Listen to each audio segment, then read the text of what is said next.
Hi friends, നമുക്കിന്നൊരു butter chicken തയ്യാറാക്കിയാലോ?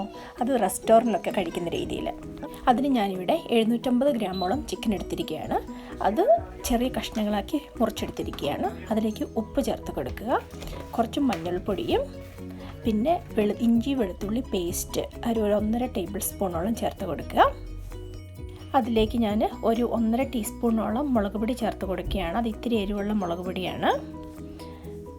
ഇനി നമുക്കിതൊന്ന് നന്നായിട്ട് മിക്സ് ചെയ്തെടുക്കാം. ഇപ്പം നമ്മളിവിടെ ഇത് നന്നായിട്ടൊന്ന് ഇളക്കി ചിക്കനിലോട്ട് ഈ മുളകും മഞ്ഞളും ഉപ്പും എല്ലാം നന്നായിട്ട് പിടിക്കുന്ന രീതിയിൽ ഇളക്കിയെടുത്തു. ഇനി നമുക്കൊരു പാൻ ചൂടാക്കാൻ വെക്കാം. പാൻ ചൂടായ ശേഷം ഞാൻ സാധാരണ ചിക്കൻ വറുക്കുമ്പോഴൊന്നും എണ്ണ ഉപയോഗിക്കാറില്ല. എണ്ണ ഉപയോഗിക്കാതെയാണ് വറുത്തെടുക്കുന്നത്. ഈ ചിക്കന് ഞാൻ അങ്ങനെ തന്നെയാണ് വറുത്തെടുക്കാൻ പോകുന്നത്. അത് നമ്മൾ നന്നായിട്ടൊന്ന് ലൈറ്റ്ലി ബ്രൗൺ ആകുന്നിടം വരെ വറുത്തെടുക്കുകയാണ്. ഇനി എണ്ണ ഒഴിക്കേണ്ടവർക്ക് കുറച്ച് എണ്ണ ഒഴിച്ച് കൊടുക്കാം, അതിന് കുഴപ്പമൊന്നുമില്ല. പക്ഷെ ഞാനിവിടെ ഉപയോഗിക്കുന്നില്ല. അല്ലെങ്കിൽ പിന്നെ സ്പ്രേ ഉപയോഗിക്കേണ്ടവർക്ക് അങ്ങനെ വേണേലും ഉപയോഗിച്ച് വറുത്തെടുക്കാവുന്നതാണ്. കാരണം അത്യാവശ്യം ചിക്കനിൽ ഫാറ്റ് ഉണ്ട്. അത് ചൂടായി കഴിയുമ്പോഴത്തേക്ക് അത് ഉരുകി വരും. അതുകൊണ്ട് നമുക്ക് അധികം ഓയിലിൻ്റെ ആവശ്യം ഇവിടെ വരുന്നില്ല എന്നുള്ളതാണ് സത്യം.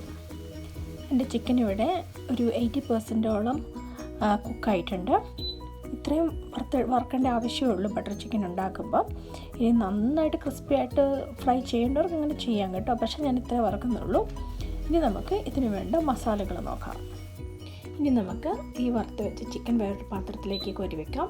സെയിം പാനിൽ ഞാൻ എണ്ണ ഒഴിക്കുന്നില്ല, അതിൻ്റെ നെയ്യുണ്ട്. അതിലേക്ക് ഒരു ഉള്ളി അരിഞ്ഞത് ചേർത്ത് കൊടുക്കുകയാണ്. നന്നായിട്ടൊന്ന് ഇളക്കിയെടുക്കാം. ഉള്ളി ഒന്ന് ചെറുതായിട്ട് വാടി വരുമ്പോഴത്തേക്കും നമുക്കതിലേക്ക് 2 ടേബിൾ സ്പൂണോളം കാശ്മീരി ചില്ലി പൗഡർ ചേർത്ത് കൊടുക്കാം. പിന്നെ നമുക്കതിലേക്ക് വേണ്ടത് ഒരു 2 ടേബിൾ സ്പൂണോളം ഗാർലിക് പേസ്റ്റാണ്, അതായത് വെളുത്തുള്ളി പേസ്റ്റ്. എന്നിട്ട് നമുക്ക് നന്നായിട്ട് ഒന്ന് ഇളക്കിയെടുക്കാം.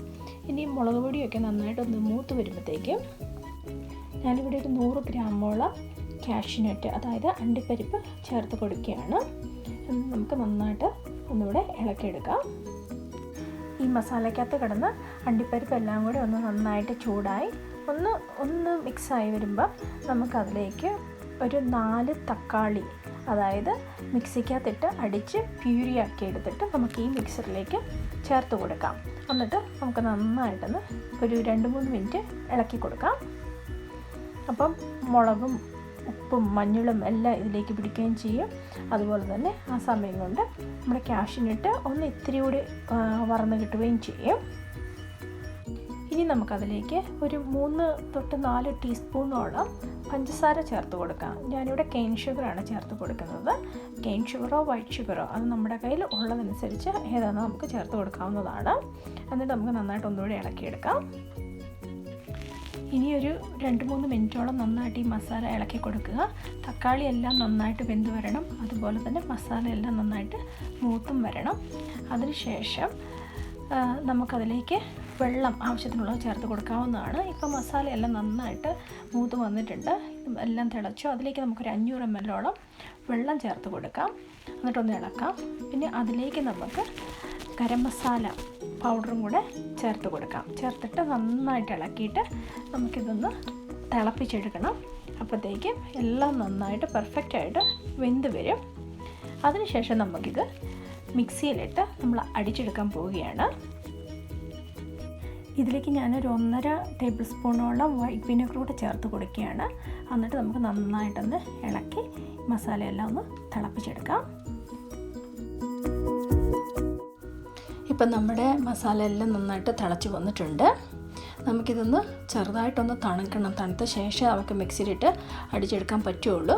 അതുകൊണ്ട് നമ്മൾ കുറച്ച് സമയം വെയിറ്റ് ചെയ്യണം, നന്നായിട്ടൊന്ന് തിളച്ച് വന്ന ശേഷം. ഇനി ഞാനിത് അടുപ്പിൽ നിന്ന് വാങ്ങി വെക്കാൻ പോവുകയാണ്. ഇത് നന്നായിട്ട് തണുത്ത് വന്നിട്ടുണ്ട്. ഇനി ഞാനത് മിക്സിയിലേക്ക് നന്നായിട്ട് അടിച്ചെടുക്കുകയാണ്. നല്ല സ്മൂത്ത് പേസ്റ്റായിട്ട് അടിച്ച ശേഷം നമ്മൾ ഇതുപോലെ അരിപ്പയിലിട്ട് നന്നായിട്ട് ഇതൊന്ന് അരിച്ചെടുക്കണം. അപ്പം നമുക്ക് നല്ല ബട്ടർ ചിക്കൻ എന്ന് പറയുമ്പോൾ നല്ല soft and smooth and buttery ആയിരിക്കണം. അതുകൊണ്ടാണ് ഇങ്ങനെ ചെയ്യുന്നത്. അപ്പോൾ അതിനകത്ത് ഒരു ലംപ്സ് പോലും ഉണ്ടാവത്തില്ല ചിക്കൻ അല്ലാതെ. അതുകൊണ്ട് നന്നായിട്ട് ഇങ്ങനെ നമ്മൾ അരിച്ചെടുക്കാൻ പോവുകയാണ്. എന്നിട്ട് അവസാനം അരിപ്പയ്ക്കകത്തുണ്ടെങ്കിൽ ഒരു കുറച്ച് വെള്ളം ഒഴിച്ച് മിക്സിക്കകത്ത് വെള്ളം ഒഴിച്ച് ഒന്ന് മിക്സ് ചെയ്തിട്ട് നമുക്കത് നന്നായിട്ടൊന്ന് അരിച്ചെടുക്കാം. ഇതിപ്പം നമ്മുടെ പേസ്റ്റെല്ലാം നല്ല സ്മൂത്തായിട്ട് റെഡി ആയിട്ടുണ്ട്. അരിപ്പിക്കാതെയിട്ട് നന്നായിട്ട് അരിച്ചെടുത്തത് കൊണ്ട് നല്ല സോഫ്റ്റ് ആൻഡ് സ്മൂത്തിയാണ്. ഇനി നമുക്ക് അടുപ്പ് വെച്ച് ഒന്നുകൂടെ തിളപ്പിച്ചെടുക്കണം. നമുക്കതിലേക്കൊരു 3 ടേബിൾ സ്പൂണോളം ബട്ടർ ചേർത്ത് കൊടുക്കാം. അത് കൂടുതൽ ബട്ടറി വേണ്ടവർക്ക് ഒരു 5 ടേബിൾ സ്പൂണോളം ചേർത്ത് കൊടുക്കാവുന്നതാണ്. ഞാനിവിടെ ഒരു 3 ടേബിൾ സ്പൂണേ ചേർത്ത് കൊടുക്കുന്നുള്ളൂ. ഇനി നമുക്കതിലേക്ക് ഒരു 3 ടേബിൾ സ്പൂണോളം ക്രീം ചേർത്ത് കൊടുക്കാം. ക്രീം ഇല്ലെങ്കിൽ ഒരു കാര്യം ചെയ്താൽ മതി, ഇത്തിരി ബട്ടറും ഇത്തിരി പാലൂടെ മിക്സ് ചെയ്തിട്ട് അതൊരു തിക്കായിട്ട് ആക്കിയെടുത്തിട്ട് അങ്ങനെ ചേർത്താൽ മതി. ഞാനിവിടെ അങ്ങനെയാണ് ചേർക്കുന്നത്. അതിനുശേഷം നമുക്കതിലേക്ക് നമ്മൾ ആദ്യം വറുത്ത് കോരി വെച്ച ചിക്കൻ ചേർത്ത് കൊടുക്കാം. എന്നിട്ട് നന്നായിട്ടൊന്ന് മിക്സ് ചെയ്ത് നമുക്ക് നന്നായിട്ടൊന്ന് തിളപ്പിച്ചെടുക്കാം. ഈ സമയത്ത് കറിക്ക് ഉപ്പുണ്ടോയെന്ന് ചെക്ക് ചെയ്ത് നോക്കുക. ഉപ്പില്ലെങ്കിൽ അഡീഷണൽ ഉപ്പ് ചേർത്ത് കൊടുക്കാവുന്നതാണ്. നമ്മുടെ കറി ഇവിടെ റെഡിയായി കഴിഞ്ഞു. ചിക്കനൊക്കെ പെർഫെക്റ്റ് ആയിട്ട് വെന്ത് കഴിഞ്ഞു. ഇനി നമുക്കത് സെർവിങ് ഡിഷിലേക്ക് മാറ്റാം. ഇത് വളരെ എളുപ്പത്തിൽ തയ്യാറാക്കി എടുക്കാവുന്നൊരു ബട്ടർ ചിക്കനാണ്. നമുക്ക് റെസ്റ്റോറൻറ്റിലൊക്കെ കിട്ടുന്ന പോലെ തന്നെ അതേ ടേസ്റ്റിൽ അതേ രുചിയോടെ നമുക്ക് വീട്ടിൽ തയ്യാറാക്കി എടുക്കാൻ പറ്റുന്നതാണ്. അതുകൊണ്ട് നിങ്ങളെല്ലാവരും ട്രൈ ചെയ്ത് നോക്കണം. ഇഷ്ടപ്പെട്ടെങ്കിൽ കമൻറ്റ് ബോക്സിൽ എഴുതി അറിയിക്കുക. അതുപോലെ തന്നെ ലൈക്ക് ചെയ്യാനും ഷെയർ ചെയ്യാനും മറക്കരുത്. നമുക്കിനി ഇത് ഗാർണിഷ് ചെയ്തെടുക്കാം. ഇത്തിരി മെത്തി ലീഫും ഇത്തിരി ക്രീമും കൂടെ ഇട്ട് നമുക്കൊന്ന് ഭംഗിയാക്കി എടുക്കാം. Thank you for watching curry leaf.